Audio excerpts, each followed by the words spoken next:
నమస్కారం, welcome to I dream ధర్మ మార్గం విత్ విజిత కార్యక్రమానికి స్వాగతం.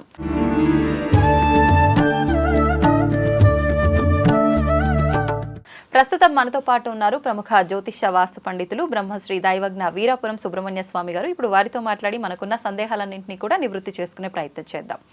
నమస్కారం అండి. శుభాశీస్సులండి. అయితే ప్రస్తుత రోజుల్లో చాలా మందిలో కూడా ఒక భయం అనేది వెంటాడుతుందని చెప్పాలి. అందరూ భయపడుతున్నారని కాదు, కొంతమంది అయితే భయపడుతున్నారనే చెప్పొచ్చు. ఏంటి అంటే ఇప్పుడు ప్రస్తుతం 2024 ఏదైతే ఉందో ఇదంతా కూడా చాలా కష్టకాలం అనేది గడుస్తూ వచ్చింది. ఆరోగ్య రీత్యా గానీ, ఆర్థికంగా గానీ రకరకాల సమస్యలు తలెత్తుతున్నాయి. వీటికి తోడు ప్రకృతి యొక్క విపత్తులు కూడా జరుగుతున్నాయి. దీనికి మించి 2025లో వచ్చే అవకాశం ఉంది అని చెప్పి చాలా మంది ప్రముఖులు చెప్పడం జరుగుతోంది. ఇదంతా నిజమేనా? జనాలు దీన్ని దృష్టిలో పెట్టుకొని భయపడాలా? దీనికి సంబంధించి జాగ్రత్తలు ఏమైనా తీసుకుంటే బయటపడొచ్చా? భయపడాల్సిన అవసరం లేదు, జాగ్రత్తగా ఉండడం మంచిది. ఎలా జాగ్రత్తగా అంటే ఆ విషయం చెప్తాను. మనకు మీరన్నది చాలా మంచి విషయమే. మనము ముందుగానే జరగబోయే వాటిని ప్రజలకు జాగ్రత్త పరచడానికి సందేశం. అవునండి. అయితే ఏమిటంటే ఈ సంవత్సరం శ్రీ క్రోధినామ సంవత్సరం అనేది కుజగ్రహం వచ్చేసి రాజు కావడం వల్ల ఆర్థిక నష్టాలు, ఆరోగ్య నష్టాలు, ఇవే కాకుండా సర్పాలు, క్రిమికీటకాలు ఇవన్నీ అధికం. కుజుడు ఏంటంటే రోగ పీడితుడు, రుణ పీడితుడు. అంటే ఆరోగ్యపరంగా సమస్యలు అనేది ప్రకృతి నుంచి వచ్చేటువంటి సమస్యలు. అది అందరికీ అర్థం కాదు. ప్రకృతి నుంచి వచ్చేటువంటి ఈ అనారోగ్య సమస్యలు అనేది అధికంగా హెచ్చుమీరడం, తర్వాత ఆర్థిక పరంగా కూడాను నష్టం ఎక్కువగా వాటిల్లడం, ఈ రెండే కాకుండా యుద్ధాలు ఎక్కువ జరగడం. ఎందుకంటే ఆయన ఫైర్, కుజుడు వచ్చేసి ఫైర్, అగ్నితత్వం. ఫైర్ అనేది ఒక దేశాల మధ్య యుద్ధాలు జరగడం కానీ, రాష్ట్రాల మధ్య కూడా యుద్ధాలే అనుకోండి. కాకపోతే యుద్ధం జరగదు కానీ మాటల యుద్ధాలు. ఓకే, ప్రపంచ యుద్ధాల గురించి ఇప్పుడు చదువుకుంటున్నాం, చూడబోతున్నాం. అయితే ముందు మాటల యుద్ధాలు, రాష్ట్రాల మధ్య మాటల యుద్ధాలు, మనుషుల మధ్య కూడా మాటల యుద్ధాలు. ఓకే, అంటే నువ్వా నేనా ప్రత్యక్షంగా కానీ పరోక్షంగా కానీ మాటల యుద్ధాలు మాత్రమే తీవ్ర స్థాయిలోకి వెళ్ళిపోతుంటాయి. దానివల్ల అనేక నష్టాలు, అనేక అనర్థాలు ఇవన్నీ ప్రజలు చూస్తూ ఉంటారు. అది మూడో కన్ను. ఎవరేం చేస్తున్నారు, ఎవరేం మాట్లాడుతున్నారు, ఎవరు ఎలా ప్రవర్తిస్తున్నారు అనేది ప్రకృతి మొత్తం చూస్తూనే ఉంటుంది. అయితే ఇదంతా ప్రేరేపణకి కారణం ఏంటంటే కుజుడు రాజు కావడం వల్ల.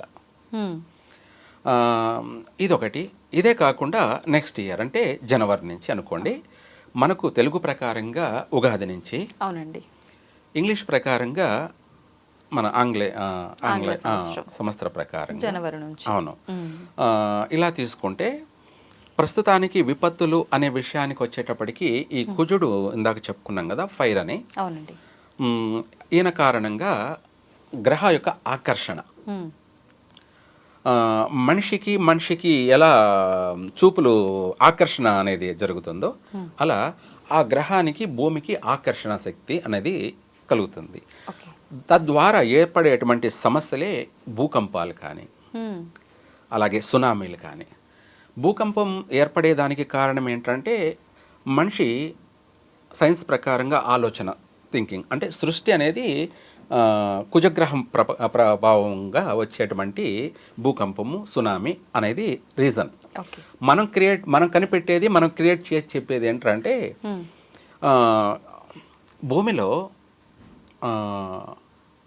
భూమి లోపల డెప్త్ అంటే లోతులో ఒక 100 అడుగులు అనుకోవచ్చు, లేదంటే 1 కిలోమీటర్ అనుకోవచ్చు. సపోజ్ కింద రాళ్ళు ఉంటాయి, పెద్ద పెద్ద రాళ్ళు ఉంటాయి.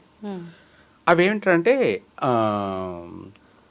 గ్రహ ఆకర్షణ వల్ల, గ్రహ ఆకర్షణ అంటే సూర్యుడు అనుకోండి, సూర్యుని యొక్క వేడికి పగలితే, రాత్రి చంద్రుని యొక్క చల్లదనానికి కూల్ అయితే, ఈ రెండు హీటు మళ్ళీ తర్వాత కూలు అయితే ఏమవుతుందంటే గ్యాస్ ఫామ్ అవుతుంది. భూమిలో. ఓకే. గ్యాస్ ఫామ్ అయిపోయేసి ఆ వేడికి ఆ ఉష్ణానికి రాళ్ళు పగులుతాయి. రాళ్ళు పగిలినప్పుడు ఆ రాళ్ళు పగిలినప్పుడు ఏమవుతుందంటే భూమి చీలకపోతుంది, అంటే పాయలు పాయలుగా చీలిపోతుంది. ఆ చీలిపోయినప్పుడే అది భూకంపం. ఓకే. అలాంటివి జరగబోతున్నాయి అయితే ఆల్రెడీ జరుగుతున్నాయి, జరగబోతుంటాయి ఇవి ఎప్పుడు కూడా. ఇవి వచ్చేసి కుజ ఆకర్షణ వల్ల, సూర్యుడు చంద్రుడి యొక్క ఆకర్షణ శక్తి ప్రభావం వల్లనే ఇవి జరుగుతుంటాయి. అలా పగిలి నెరలు చీలేదాన్ని భూకంపంగా నమోదవుతుంది. ఎందుకు మనము మీరే కనుక్కోవచ్చు ఆడవాళ్ళు. డీప్ ఫ్రిడ్జ్లో ఒక స్టీల్ గిన్నెలో నీళ్లు పెట్టేసి డీప్ ఫ్రిడ్జ్లో పెట్టేసి దాన్ని హై చేయండి. గడ్డ కట్టిపోయిన తర్వాత మనం చూసుకోకుండా ఉంటే ఇంకా కొద్దిసేపటి తర్వాత ఆ స్టీల్ అనేది చిట్లిపోతుంది. ఏమిటి చిట్లిపోతుంది, పగిలిపోతుంది. ఉన్న పరిమాణానికన్నా ఇంకొంచెం పెద్దగా కనిపిస్తుంది ఫస్ట్ అయితే చూడడానికి. మన ఇంట్లోనే ఒక ఫ్రిడ్జ్లోనే మనము ఒక స్టీల్ గిన్నెలో నీళ్లు పెట్టి హైలో అంటే ఎక్కువగా మనము ఫ్రిడ్జ్ని టెంపరేచర్ పెట్టుకున్నామంటే దానికి ఇంత టైం కేటాయించిన తర్వాత ఇంకా ఒక గంట 2 గంటలు ఎక్స్ట్రా టైం ఇచ్చి చూసామంటే ఆల్రెడీ అది పగిలిపోయి ఉంటుంది. స్టీల్ గిన్నె ఏదైనా సరే పగిలిపోతుంది. ఒక ఫ్రిడ్జ్లోనే మనకు ఆ కూల్కి అది తట్టుకోలేక స్టీలే పగిలిపోయిందంటే ఇంకా భూమి చంద్రకిరణాల వల్ల, దాన్ని చండ కిరణాలు అంటారు. ఏమంటారు? ప్రచండ కిరణాలు అంటారు. అత్యంత కూల్ అన్నమాట. పగలంతా హీట్ అయిపోయింది, రాత్రి అయ్యేటప్పటికి కూల్ అయ్యేటప్పటికి తట్టుకోలేక ఆ రాళ్ళు పగిలి బయటికి రావడం జరుగుతుంటుంది. ఆ భూమి పొరలు చీలిపోవడం, దాని భూకంపం. ఇప్పుడు ఓన్లీ భూకంపాలైనా ఈ మధ్య కాలంలో మనం జల ప్రళయాలు కూడా చూసాం. ఇక్కడ మనకు భూమి అనేది మనకు కనిపిస్తుంది, మన నివాసం ఉన్న చోట చీలితే మనము కనుక్కోగలిగినాం. ఇవి సముద్ర గర్భంలో కూడా అలాగే జరుగుతాయి. సముద్ర గర్భంలో అలాగే జరుగుతాయి. అది జరగడానికి కారణం ఏంటంటే వీళ్ళ యొక్క స్థానాలు, వీళ్ళ గ్రహాలు ఉన్న స్థానాలు, వాళ్ళ కలయిక అనే దాన్ని బట్టి ఉంటుందన్నమాట. ఎప్పుడు జరుగుతాయంటే జరగవు. దాని ఎప్పుడు జరగాలనో అప్పుడే ఆ గ్రహ ఆకర్షణ శక్తి వల్ల జరిగేటివి. ఆ సముద్రంలో కూడా ఇలా సంభవించడం వల్ల నీళ్లు పైకి ఉప్పొంగుతాయి. మీరు ఎగ్జాంపుల్గా ఏంటంటే ఒక టబ్బు తీసుకొని టబ్బులో నీళ్లు పెట్టేసి అందులో ఒక బంతి పెట్టేసి ఆ బంతిని నొక్కి ప్రెజర్ చేయండి. చేస్తే ఏమవుతుందంటే నీళ్లు పైకి ఉప్పొంగొస్తాయి బంతి మీద నుంచి. ఆ టైప్లో సముద్రం అనేది నీళ్లు ఉప్పొంగి సునామీగా రావడం జరుగుతుంది. ఆ సునామీ ఏంటంటే ఎంతవరకైనా ఉండొచ్చు. దానివల్ల తీవ్ర నష్టాలు జరిగే అవకాశం ఉంది. ఇటువంటి ప్రభావం ఇప్పుడు ఈ నెలలో కూడా ఉంది. ఈ నెలలో అంటే డిసెంబర్లోనూ ఉంది, తర్వాత జనవరిలో కూడా ఉంది. ఏ ప్రాంతాల్లో అంటే ఏమైనా చెప్పొచ్చు అంటారా? మన భారతదేశంలో స్వల్పంగా నమోదయ్యే అవకాశం ఉంది. విదేశాలలో భారీ ప్రళయాలు సంభవించే అవకాశం అయితే ఉంది. మన ప్రాంతాల్లో చెప్పుకునేటప్పటికీ వైజాగ్, మచిలీపట్నం, సూలూరుపేట, చెన్నై, వీటితో పాటు గోవా, వీటికి కాస్త స్వల్పమైనటువంటి భూకంపం కానీ అలాగే సునామీ కానీ ఉంది అన్నమాట. నష్టం అయితే వాటిల్లే అవకాశం. జన నష్టం కూడా జరిగే అవకాశం ఉంది. ఎక్కువగా అధికంగా ఆస్తి నష్టం జరిగే అవకాశం కూడా ఉంది. ఇంకా చెప్పాలి అంటే విదేశాలలో మాత్రం భారీ నష్టాలు జరిగే అవకాశం ఉంది. కాబట్టి దానికి సంబంధించి కూడా ఆ గ్రహాల యొక్క శాంతి కూడా చేయడం జరుగుతుంది. ఆల్రెడీ మేము చేస్తున్నాం అన్నమాట. అవునా? అంటే రాకుండా ఉంటాయా ఇవి చేయటం వల్ల? అవును, కొంతవరకు ఉపశమనం ఉంటుంది. అంటే భారీగా నష్టం జరిగేదానికన్నా స్వల్పమైనటువంటి సమస్యతో వైదొలిగిపోయే అవకాశం ఉంది. నేను ఇంకో కొన్ని ఛానల్లో కూడా పోయిన శనివారం జరుగుతుంది అని చెప్పాను, జరిగి తీరింది. శనివారం రోజే జరిగింది. శుక్రవారం, శనివారం కూడా జరిగే అవకాశం ఉంది. అంటే 2 రోజులు కూడా జరిగాయి. అయితే ఇది మనం చెప్పామనే కాదు, అంటే గ్రహాల ప్రభావం వల్ల మనము ఎక్కడెక్కడ జరగబోయేది అనేది అర్థమవుతుంటుంది. కానీ ఇవన్నీ నిజంగా గ్రహాలలో వచ్చే మార్పుల వల్లనే అనొచ్చా? కలి యుగం కాబట్టి కలి ప్రభావం వల్ల ఇవన్నీ జరుగుతున్నాయి అనుకోవచ్చా? అన్నీ కూడా కారణాలు అనేకం. అయితే అన్నీ కలిస్తేనే ఇటువంటి ఉత్పాతాలు జరుగుతూ ఉంటాయి. మన ప్రాంతాలలో ఇది వరకు ఎక్కువ శాతం జరిగినట్టు ఎక్కడా లేదు. ఇప్పుడు తరచూ జరుగుతున్నాయి.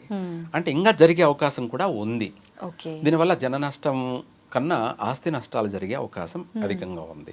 అయితే ఇప్పుడు ఈ జన నష్టము, ఈ భూకంపాలు, ఈ జల ప్రళయాలు, ఈ యుగాంతాలు, ఈ విధ్వంసాలు ఇవన్నీ పక్కన పెడితే మనకు కరోనా వైరస్ లాంటి వైరసే ఇంకొకటి రాబోతోందని చెప్పి మళ్ళీ అంతే విధమైన జన నష్టం, ప్రాణ నష్టం జరగబోతోందని చెప్పి కూడా కొంతమంది మాట్లాడుతున్నారు. నిజంగా అలాంటి అవకాశం ఏమైనా ఉందంటారా? మీరు అన్నట్టు ఇందాక చెప్పాను, కుజుడు రోగపీడితుడని.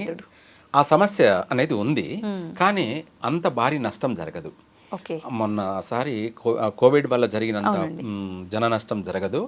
కాకపోతే ఆరోగ్య సమస్యలు అనేది ఉన్నాయి, వస్తాయి. వాటి వల్ల ప్రాణ నష్టాలు అధికంగా జరగవు. కాకపోతే భయం కలిగిస్తూ ఉంటుంది. తర్వాత 2025 అంటే ఏంటంటే మనకు తర్వాత ఉగాది నుంచి కూడా సూర్యుడు రాజు. ఇప్పుడు కుజుడు రాజు. అప్పుడు ఆరోగ్యం అంతా బాగుంటుందా? అక్కడ కూడా లేదండి, అదే సమస్య. ఇప్పుడు కుజుడు రాజు, ఉగాది నుంచి సూర్యుడు రాజు. సూర్యుడు అంటే ఆ రోజు ఉగాది ఆదివారం రోజు రావడం వల్ల ఏ వారం వస్తే ఆ వారం, ఆ సంవత్సరం అంతా కూడా ఆయనే రాజు. ఆయన రాజుగా ఉంటారా? ఉగాది రోజు ఆదివారం కావడం వల్ల సూర్యుడు అధిపతి, అనగా ఆ రోజు రాజు, ఆ సంవత్సరం అంతా కూడా రాజు ఆయనేనమాట. అయితే ప్రపంచంలో, ప్రకృతిలో సూర్యుడు రాజు కావడం వల్ల ఆరోగ్య సమస్యలు ఉన్నాయి. అంతేకాకుండా విపత్తులు కూడా అధికంగా ఉన్నాయి. వీటికంటే మించి యుద్ధ వాతావరణాలు కూడా ఉన్నాయి, అంటే దేశాల మధ్య. వీటితో పాటు ప్రజలలో, రాజకీయాల్లో ఎక్కువగా విపరీతమైనటువంటి భేదాభిప్రాయాలు రావడం జరుగుతుంది. అంటే ప్రతి ఒక్కరూ రాజకీయం స్టార్ట్ చేస్తారు. చిన్నపిల్లల కాడి నుంచి కూడా ప్రతి ఒక్కరూ రాజకీయం అనేది, అవగాహన అనేది విపరీతమైపోతుంది. దీనివల్ల నష్టం జరిగే అవకాశం ఉంది. అంటే చెప్పాలంటే సైకాలజికల్గా ఎవరు ఎలా ప్రవర్తిస్తున్నారో అని ఊహించలేనంత విధంగా తారాస్థాయిలోకి వెళ్ళిపోతుంది రాజకీయ ప్రభావం. అనేక అనర్థాలు, అనేక నష్టాలు, అనేక సమస్యలు ఇవన్నీ కూడా ఎదురయ్యే అవకాశం ఎక్కువగా ఉంది. మొత్తం మీద ఓవరాల్గా ఏంటంటే ఈ సంవత్సరం, వచ్చే సంవత్సరం అంతా కూడాను విచిత్రమైనటువంటి ప్రకృతి విపత్తులు, రాజకీయ విపత్తులు, ఈ అనేకమైనటువంటి నష్టాలతోటి ప్రజలంతా కూడా డిస్టర్బ్ జరుగుతుంది. కానీ అలా అనేసి భారీ నష్టాలంటే ఏముండవు. మీరు ఇందాక అడిగినట్టు కరోనా లాగా వచ్చేటువంటి ప్రపంచానంతా భయపెట్టే అంత అనారోగ్య సమస్యలు, వైరస్లు ఏమి లేవు. చిన్న చిన్నవి అవన్నీ వస్తుంటే పోతూ ఉంటాయి. మరి ఈ భయం మనం ఎంత వద్దు అనుకున్నా తీసేయలేము. ఎప్పుడేమవుతుందో ఈ భయం ప్రతి ఒక్కరిని వెంటాడుతుంది. దాని నుంచి విముక్తి పొందాలంటే ఏదైనా దైవ ఆరాధన, మంత్రం అలాంటిది ఏదైనా? ముఖ్యమైనది అదే కదా. ఈ విశ్వంలో ఏదైనా మార్గం ఉంది అంటే అది భక్తి అనే మార్గం ఒకటే. ఇది అత్యంత శక్తివంతమైనటువంటి ఆయుధం, అత్యంత శక్తివంతమైన ఆయుధం. ఇంకా దానికంటే మించిన ఆయుధం అంటూ ఎక్కడా లేదనమాట. ఏ లోకానికి వెళ్ళినా కూడా లేదు, దొరకదు, ఉండదు. ఏంటండి ఇంతకది? భక్తి అనే ఆయుధం. ఓకే, మంత్రం ఏదైనా చెప్తారేమో అనుకున్నా. అయితే ఇప్పుడు చాలా మంది యుగాంతం అని చెప్పేసి ప్రచారం చేస్తున్నారు. యుగాంతం అనేది ఇప్పుడు జరగదు. కలియుగంలో ప్రారంభమై 5,000 సంవత్సరాలే, ఇంకా లక్షల సంవత్సరాలు ఉంది. మొదటి పాదమే 1,00,000 చిల్లర ఉంది అనమాట. ఏది 1,00,000 పైన సంవత్సరాలు గడవాలి కలియుగంలో, అప్పుడు 1వ పాదం అవుతుంది. అలాంటిది ఇంకా 3 ఉంటాయి, ఒకటైపోతుంది 4 పాదాలు. ఇంకా మొదటి పాదంలోనే మళ్ళీ మొదటి పాదంలో ఉన్నాం. 4 పాదాలలో 4,00,000 చిల్లర సంవత్సరాలు ఉంటే మనము ఒక సంవత్సరం ఇప్పుడు వచ్చేసి 1,00,000 కూడా జరగలేదు, 5,000 మాత్రమే జరిగింది. అంటే మళ్ళీ ఒక్కొక్క పాదంలో కూడా మళ్ళీ 4 పాదాలు ఉంటాయా? అలా అనుకోండి భాగాలుగా. ఇప్పుడు మనం ఒక నక్షత్రం అనేది, ఒక రాశిలో నక్షత్రం ఉంటే నక్షత్రానికి 4 పాదాలు ఉంటాయి, 4 అక్షరాలు వస్తాయి. ఇప్పుడు మనము ఎగ్జాంపుల్గా అశ్విని నక్షత్రం 4 పాదాలు ఏంటంటే చు, చే, చో, లా అక్షరాలు. ఈ 4 పాదాలు. 4 పాదాలు అంటే 24 గంటలు ఉంటే వాటిని 4 భాగాలు చేస్తాం. 4 భాగాలంటే ఎన్ని భాగాలు వస్తాయి? ఒక్కొక్క పాదం 6 గంటలు, 4 ఆర్ల 24 గంటలు ఒక రోజు. అలాగే ఇక్కడ యుగం కూడా అంతే. కలియుగం కూడా 4 పాదాలు ఉంది.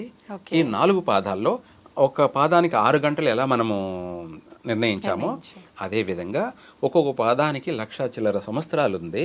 ఇందులో జరిగింది ఇప్పటికీ 5,000 సంవత్సరాలే. ప్రారంభమై కూడా కలియుగ ప్రారంభమై కూడా 5,000 సంవత్సరాలే. ఇంకా ఎంత ఉందో మీరే అర్థం చేసుకోండి. యుగాంతం అనేది ఇప్పుడు జరగని పని.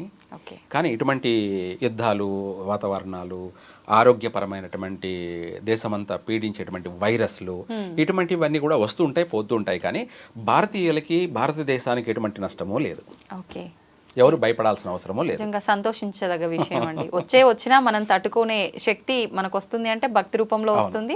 ప్లస్ జన నష్టం కూడా లేదు అని అంటే ఇంకా. రెండోది, మన భారతీయులకి భక్తి అనేది విపరీతమైనది. అది ప్రేమతో కావచ్చు, భయంతో కావచ్చు, ఏ విధంగానైనా కానీ భక్తి అనేది వీళ్ళ ఆయుధం. భారతీయుల ఏకైక ఆయుధం ఏమన్నా ఉంది అంటే భక్తి అనే అది మెండుగా ఉంటుంది ఇక్కడ భారతదేశంలో. ప్రతి ఒక్కరిలోనూ భక్తి ఉంది. ఆ భక్తే వీళ్ళను కాపాడుతూ ఉంటుంది. యుగం అంతమైనా కూడా భారతదేశం నుంచే మళ్ళీ విస్తరించే అటువంటిది. అంటే అన్ని దేశాలు అంతరించిపోయినా భారతదేశంలో చాలామంది నిలిచే ఉంటారు. మరి మళ్ళీ కొత్త యుగానికి మనుషులు కావాలి కదా, సృష్టి జరగాలి. అది భారతీయుల నుంచే జరుగుతూ ఉంటుంది ఎప్పటికీ కూడా. ఇప్పటికి గడిచిపోయిన 3 యుగాల్లో కూడాను భారతీయుల వల్లనే ఇది వస్తూ పోతూ ఉంటుంది. ఇప్పుడు మన ఇల్లును మురికి, దుమ్ము, ధూళి ఉంటే ఊడ్చేసి నీళ్లు చల్లి మనం శుభ్రపరచుకుంటాం, నీళ్లు చల్లి కడుక్కుంటాం. యుగాంతం అన్నది కూడా అంతే. భూమిని ఒకసారి క్లీన్ చేసుకోవడం. ఆ క్లీన్ చేయడంలో ఏమవుతుందంటే చుట్టూ ఉన్నవన్నీ పోతావి.